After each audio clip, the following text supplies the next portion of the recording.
আমি এতিয়া যাবলৈ ওলাইছোঁ মানে আমি ঘৰলৈ যাবলৈ ওলাইছোঁ আমি ইমান বজাৰ কৰি আহিলোঁ আপোনালোকে গম পায়নে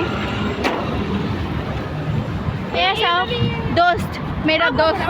स्कूल का दोस्त देख लो अभी तक साथ है मतलब एक बছৰ আগত ওলাইছোঁ আৰু মানে এতিয়া কলেজ পালোঁ যে এক বছৰ আগত আমি ইমান ধুনীয়া মানে খাস দোস্ত যে আমি একেলগে আছোঁ আপোনালোকে থাকিব পাৰিব নোৱাৰে নোৱাৰে চ' এতিয়া আমি কিবা খাম এতিয়া আপোনালোকেতো খাই পোৱা নাথাকে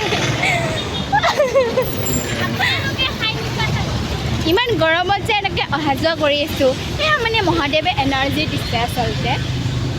এয়া মানে শিৱ বাবাৰ পাৱাৰ হয় আপোনালোকে গম পায়নে